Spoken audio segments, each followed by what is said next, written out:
Welcome to the HCI family of podcasts. We're your source for personal, professional, and organizational growth and development.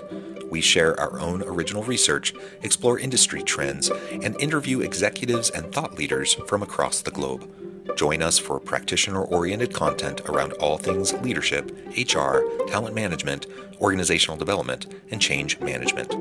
Maximize your personal and organizational potential with the HCI family of podcasts.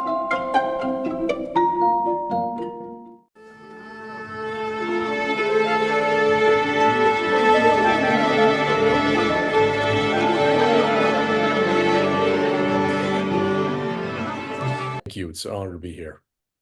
Joe Lopez, welcome to the conversation today. It is a pleasure to be with you. Are you joining us from the UK today?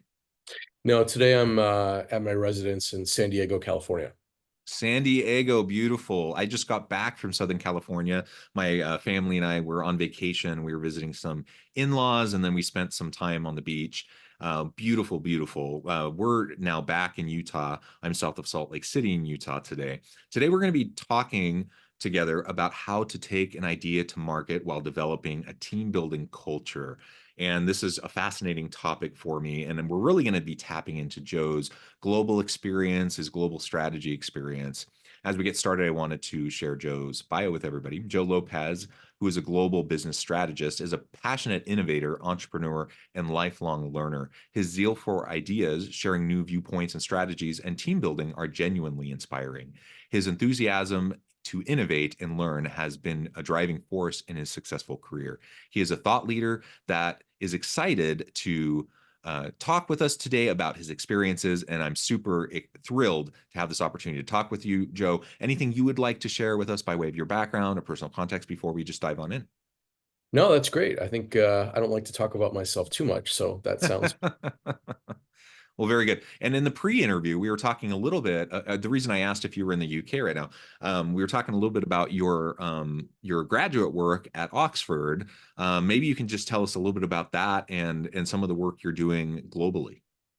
Yeah, that's great. Thank you. Yeah, I'm currently doing a part-time program where I'm in Oxford roughly every quarter.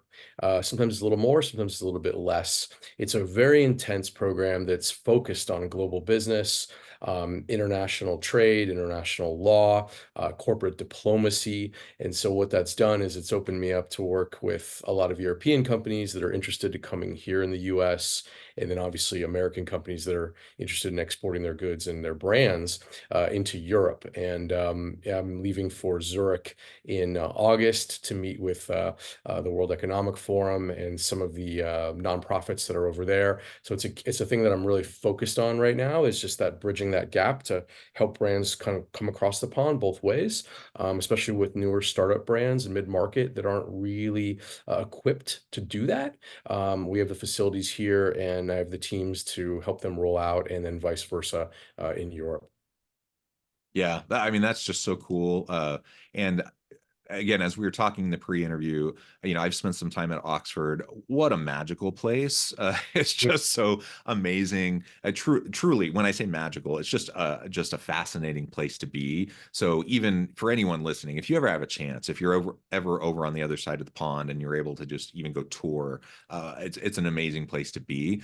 And all of the work that you're doing, Joe, is just fascinating. And I'm excited to talk with you about not only this aspect of taking ideas to market. That's fascinating in and of itself. And from an entrepreneurial standpoint, from a global market standpoint, that's super exciting. But doing it within the context of, like, let's focus on developing a team building culture while we're trying to take these ideas to market within a global marketplace. Yeah. That's also just a really interesting, complex thing. And frankly, I'm really appreciative that that's something you're focusing on, because that's often not where the focus is when people are working in the space. Usually that would be in the back of their mind, if it's on their mind at all. It's really about the idea. It's about the product. It's about the supply chains. It's about the relationships around, with the stakeholders around the globe. It's not necessarily about the team you're building to help do the thing, and that can often result in a lot of challenges and problems.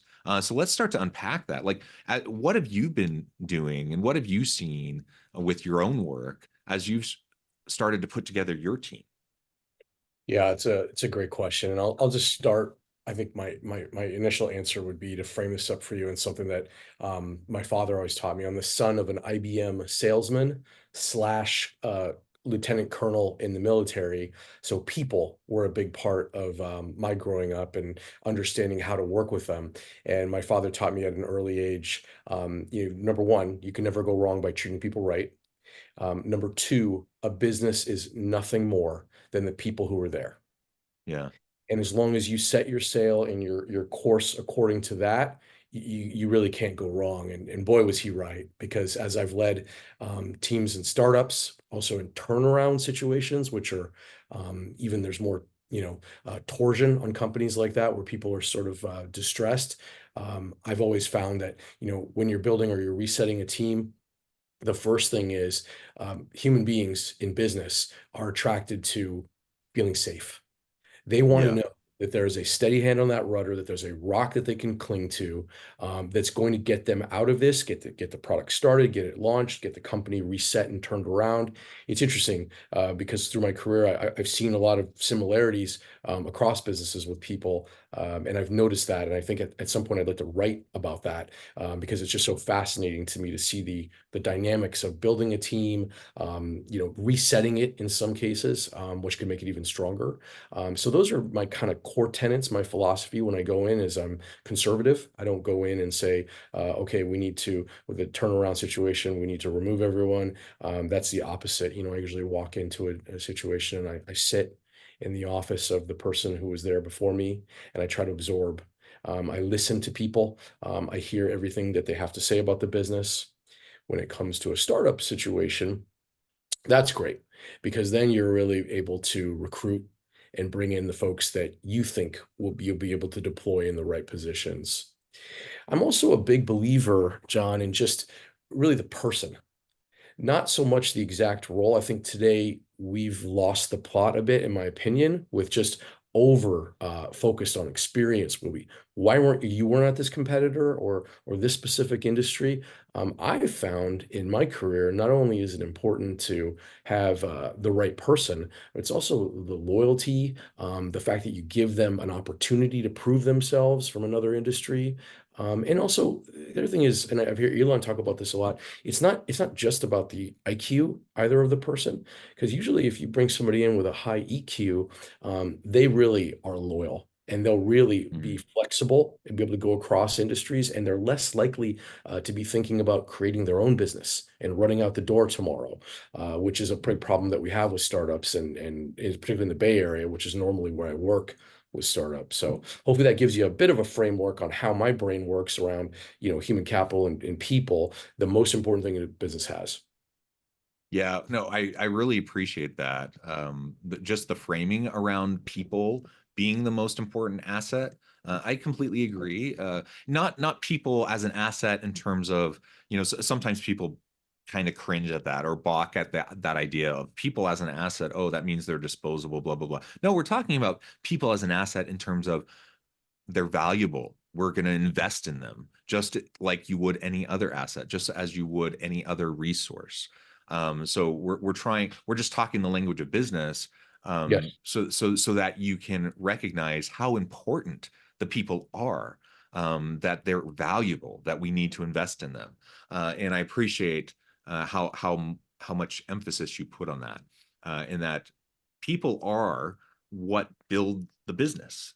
They are the ones who create the product and services that you then bring to market, that then allow you to make money, that then help the company to grow, right? They're the ones that do the innovations that allow you to add value to the market. So people really are important. And all of that can only happen as you build successful teams. And so, just valuing people in and of it themselves is super important. I think there's a business case for it. There's a human case, a moral case for it.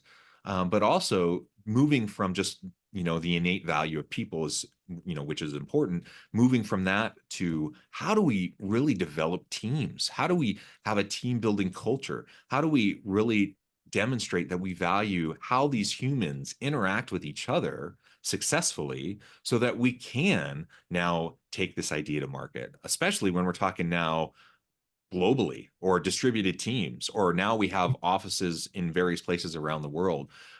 Maybe we could talk for a minute about some of the challenges that you've seen and faced, and then maybe some of the things you've done to try to respond to those challenges to find greater success. Absolutely. And just to kind of tie it back to the earlier point that I was making, I would say, I kind of gave you the frame up of how I think and how I view people and how we need to help people, A, feel stable in startup and turnaround situations, and then B, now that we're talking about, really building out the teams, really creating an environment and a culture. I'm happy to tell you about some of the scars on my body that from the issues with that, as well as the lessons learned, as we like to say, right? So I think, distributed teams are that's exactly where I like to sit. I believe in talent. I think talent is the kind of thing that it's distributed equally around the world, but opportunity is not. Yeah, yeah. So the concept is you can find great talent all over the world, in Africa, in Europe, in Australia, in Americas, you name it. So I think for me, that's a big part of it is having a global mindset that there's a lot of culture and diversity that we can bring in to a business, and particularly like a startup, and finding the right folks who have the right set of skills, but the right connection, the right opportunity to leverage that person's skill and to have them grow and to have them be at the right place in the right time at that company. It's not always easy to find, but that's what I search for is I'm Mm. looking specifically for people that come from a background where, yes, of course, it's a benefit if they've had the experience. If you're looking at software engineering, you can look in Africa. There's great software engineers there. Here in America, that's a big shortage that we have is engineers in general, software, hardware, you name it. So what I always lead with is the culture. I think putting that up as your banner, as this is a fun team. We travel together. We'll bring everyone in for quarterly meetings at a minimum to make sure that the team is getting that time and connected. And we also make sure that the team is trained, this distributed folks, to deal with the intercultural pieces of it prior to even coming on board. We put them through a training process to say, hey, this is the company. This is what we're about.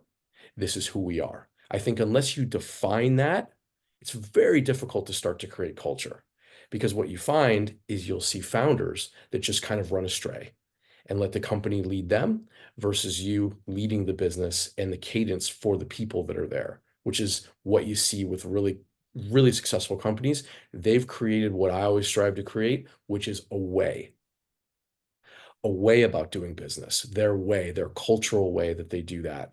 So to answer your question about the challenges, yes, of course they're there with distributed teams, even teams just within the US or within an office, the politics that can come out of that, the water cooler talk, those are all challenges to constantly reset the culture and to make sure everyone's believing in the mission. Human beings, again, want to be drawn towards a stability, a rock, and then know that they have a place to flower and grow. And then they will give you back so much more, John, to the business, and contribute and feel good and create a good culture. It's business, so it's not always happy.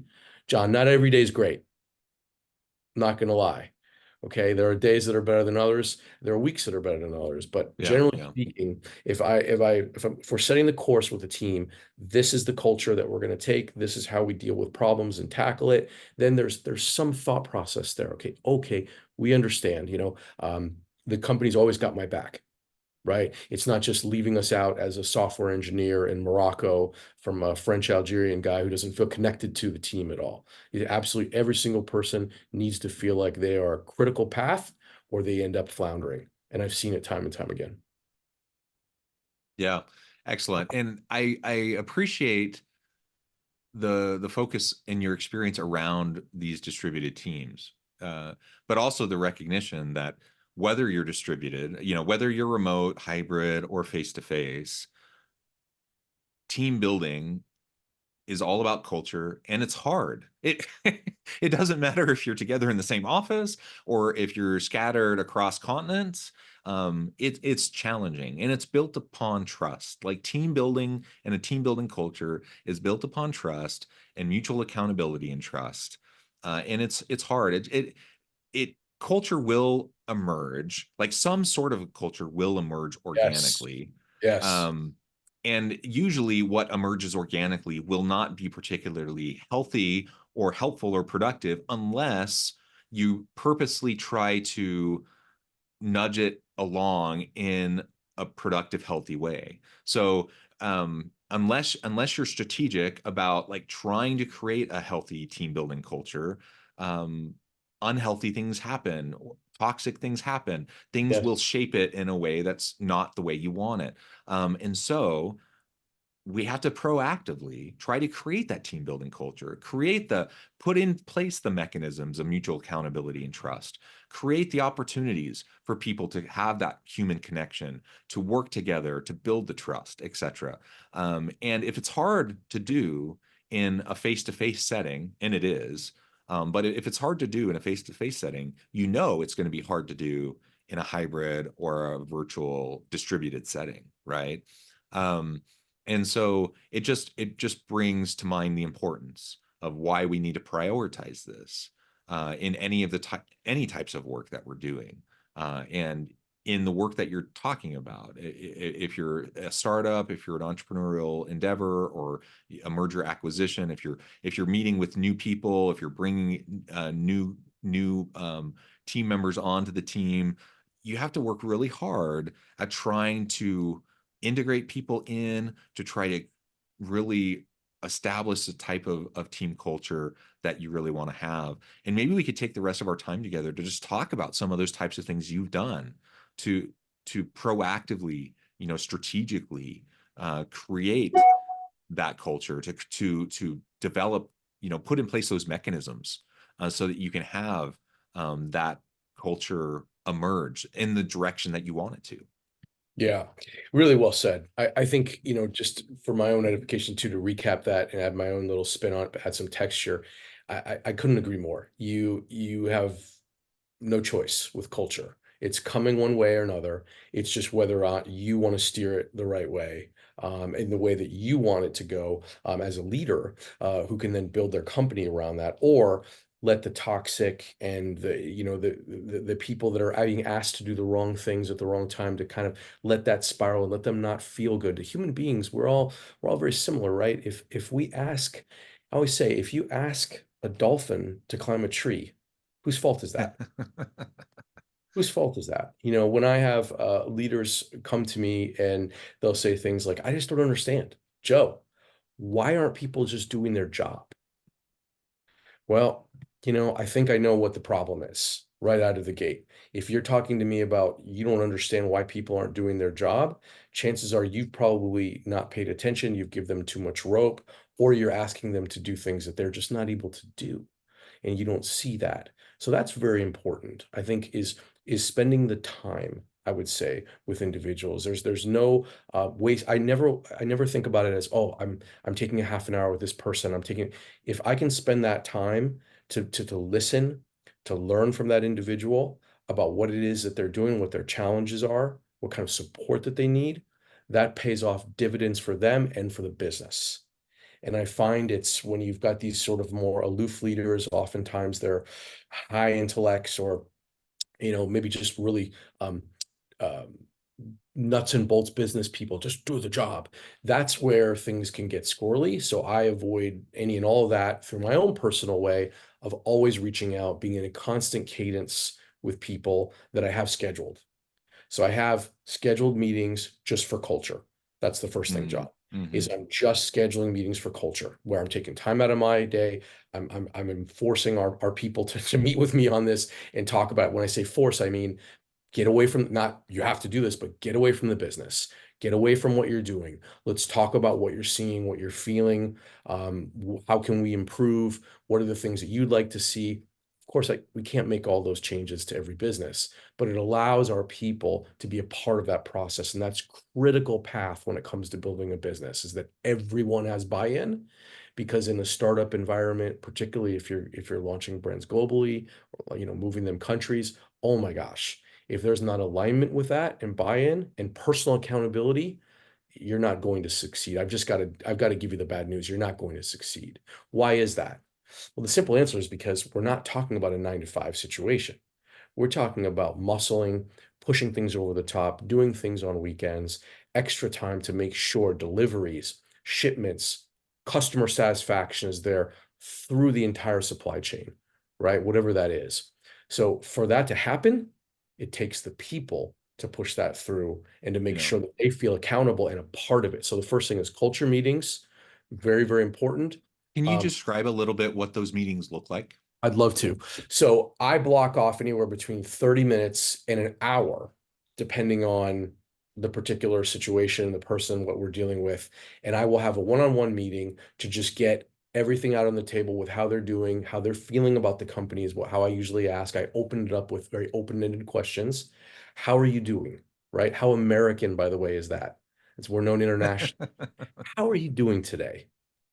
Most people outside of the US are not familiar with that question, right? So then that puts them back a little bit. Well, let me talk about that. And how are you feeling about your job? How are you feeling about your coworkers, about me, about how we're working together? How can we maximize our time as a company better? I'll ask leading questions and listen. Although I'm not doing a very good job of it on this interview, as you can tell, I like to listen and hear what folks have to say. I take notes of that, and then I review it with the team. If we've got an HR team, if it's a very small company, I review it with my inner circle. Right, I just call it the small table. If you're a Game of Thrones fan, So, and just the inner circle to talk about those, and are there things that are systemic that we think we can change? How can we address this for Ryan and Suzanne and Amir? How can we address those kinds of things? So I think it's, for me, business, especially about a startup or a turnaround, it's all about getting in front of the ball with people and making sure I'm there fielding it for them to protect them, to give them the resources that they need. Those culture calls are very organic. They're not that structured, because they can go a lot of different ways. But what I'm really looking for, why I'm spending that time, is to pull out of that person, whether they're an introvert or an extrovert, to make them feel comfortable enough that their paycheck's not being threatened. And what else could we be doing to make optimization better for you, for how you're feeling, and for the company overall. The next thing is our sort of quarterly meetings. I'm also a big fan of getting together, but when we do that, what I've seen go wrong are just things like, these national sales meetings, which I've run through my career when I was, coming up, and you have to get everyone in a room, and it's uncomfortable, and you're in bad chairs and bad lights, and you're there for 3 days eating muffins. It's amazing no one feels happy or good, and I never understood how that created culture. And Mm. I don't believe it does. I don't believe it does. So when we bring people in, we usually do it in a fun environment, right? We want some fun activity, whether it's physical that people like Top Golf, going to see something like a musical together, a play even, creating things that create those bonds. Because with that limited time as adults, where we're taking time away from our personal life to travel, we then have to really invest in what we're doing with that time as a company to say, let's create an event that brings everyone together. Let's also do some team building experience. I don't mean team building as, fall down in my arms, but, really spend the time together, so that those bonds are created, they're fostered, and then we can fan those flames. I think that's a second piece. So is always having that, I give you my father's advice was always have something planned, right? So then they know every quarter we're doing XYZ, we're traveling here. And it may be, if we're doing well and we're rewarding the team, then we may be going to a tropical island, right, for a Mhm. getaway, and you bring your spouse. If things are not like that, then we're just doing the basics. We're bringing the team in and saying, here's what we're building, here's where we're going, this is the vision, contribute, contribute, contribute. And what we find is, particularly with turnarounds, what you find is when you go in, you're kind of like, it's like you got a flashlight, everyone's running away. But you hold that flashlight still long enough, and the same thing's true with a startup, and you get people draw into it. They draw into the light. They want to come into the right direction that they need to be working on for their development and growth, their pathway up into the company, and then future success. Nobody goes into a job in an opportunity thinking, I want this to fail. I'm just going Right. to take a paycheck. That comes from how they're treated, how they feel, the culture that you and I feel in our stomachs when we're talking about getting up on Monday. How does that feel? Does it feel good? Are you excited? No, not every Monday is great. I get cases of the Mondays, we all do, but there's an overriding thing there. And sometimes if it's really bad, we call it the fear, which is Sunday night, Right. which The is what's Sunday coming. blues, right? Sunday blues. So we try and avoid all that as much as possible by treating people right. It all comes back to my key principles. You can never go wrong by treating people right, and that people are the most important thing at the business. Joe, we could go on and on. We've only scratched the surface, but I also note the time. I need to let you go here in just a minute. Thank Before we you. wrap things up for today, I just wanted to give you a chance to share with the audience how they can connect with you, find out more about your work, your team, and then give us a final word on the topic for today. Fantastic. Well, thank you so much for the time, John. Yeah, if folks are interested in following me, I do most of my work on LinkedIn. I have a very active LinkedIn profile where I'm talking about international trade, moving brands from continent to continent, leadership, team building, developing corporate culture, you name it, as well as some personal experiences. I travel a lot, so I'll talk about the opportunities that I see with economic development in different countries. You can reach me at LinkedIn. It's what is it? It's linkedin.com/IN/J Lopez III, because I'm Joe Lopez III. So that's the best way to get a hold of me. And I'm on that pretty consistently. And I have a small group of people who help me with it as well. In addition to that, just kind of wrapping up, yeah, I mean, looking back on my career and thinking through human capital, leadership, people, again, most important thing you could do is focus on your people, treat them right, whatever you, and if you're in a turnaround situation, listen to them. They're the key. Don't run in and think we're going to do this and be so heavy-handed. It's very important to listen to people, to sit down in an environment and absorb what's going on around you. And then you can be the leader that executes, sends the orders out, and gets things done. But to walk in and just kind of clear things, or we're going to do like this, be very heavy-handed, I've often seen that go the wrong way, or even worse, to your point, not having a cultural plan. So I would encourage everybody on this to make sure they're always thinking about that, creating a cultural plan, and executing as best as they can. And I'm available to discuss that at any point. Love it. Joe, thank you so much. It's been a pleasure. I encourage the audience to reach out, to get connected, find out more about what Joe and his team can do for you. And as always, I hope everyone can stay healthy and safe, that you can find meaning and purpose at work each and every day.